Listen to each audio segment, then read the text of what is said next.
Hi friends, இந்த last கிளாஸில் green ரெவல்யூஷனை பற்றி பார்த்தோம். ஸோ அதில் நம்ம வந்து plant breeding for insect best resistance அந்த டாபிக் வரை பார்த்தோம். ஸோ இன்றைக்கி இந்த கிளாஸில் நம்ம வந்து plant breeding for improved nutritional quality. So இப்போ வேர்ல்டில் எடுத்துட்டிங்கன்னா அதிக மக்கள் ஸோ ரொம்ப கஷ்டப்படுற மக்கள் புவர் பீப்புளாக என்ன பண்ணுறாங்கன்னா அவங்களுக்கு தேவையான நியூட்ரிஷன் கிடைக்காம ஸோ அவங்களுக்கு ஒரு ஹெல்த் இஷ்யூவாக இருக்குது.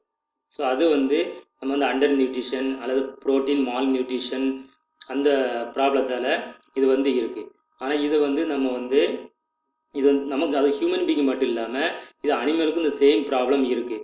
ஸோ அதனால் ஒரு ஹியூமனாக இருக்கட்டும் அல்லது அனிமல்ஸாக இருக்கணும், அதோட ஹெல்த்து வந்து நம்ம சாப்பிடக்கூடிய ஃபுட்டோட நியூட்ரிஷனல் குவாலிட்டியை பொறுத்து தான் இருக்குது. நியூட்ரிஷனல் குவாலிட்டியை பொறுத்து தான் இருக்குது.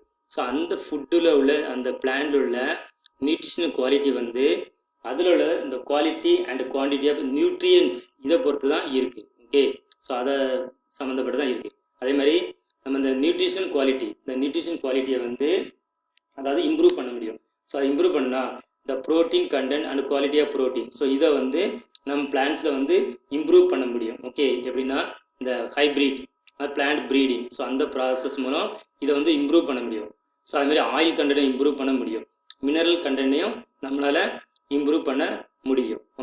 ஸோ நெக்ஸ்ட்டு நம்ம பார்க்கக்கூடிய டாபிக் பார்த்தீங்கன்னா அதாவது பயோ போர்ட்டிஃபிகேஷன். ஸோ பயோ போர்ட்டிஃபிகேஷன்னா இது ஒரு சயின்டிஃபிக் ப்ராசஸ்ஸு.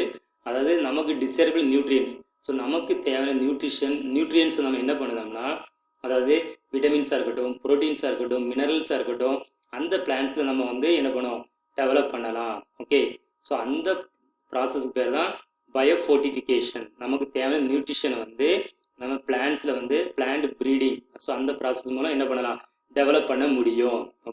ஸோ நம்ம வெறும் அதை நியூட்ரிஷன் இல்லாமல் ஃபுட்டை சாப்பிட்டோம்னா அது வந்து எந்த ஒரு யூஸுமே கிடையாது. ஸோ நம்ம ஒரு ஃபுட்டை சாப்பிட்டோம்னா நம்ம பாடிக்கு தேவையான நம்ம போன்ஸாக இருக்கட்டும் எல்லாத்துக்கும் தேவையான ஒரு நியூட்ரிஷன் வந்து இருக்கணும். ஸோ அது வந்து நம்ம வந்து இந்த பயோஃபோர்ட்டிஃபிகேஷன் மூலம் அந்த பிளான்ட்ஸில் வந்து அந்த நியூட்ரிஷன் வந்து டெவலப் பண்ண முடியும். ஸோ அப்படி டெவலப் பண்ண சில பிளான்ட்ஸை பற்றி தான் நம்ம இங்கே பார்க்க போகிறோம். ஸோ மெய்ஸ்னால் இது மக்காசோளம். ஸோ அந்த மக்காசோளத்தில் ஹைப்ரிட்டில் ஸோ அந்த lysine rich amino acid, so lysine பார்த்தீங்கன்னா அதில் அமினோ ஆசிட் வந்து அதிகமாக இருக்கும்.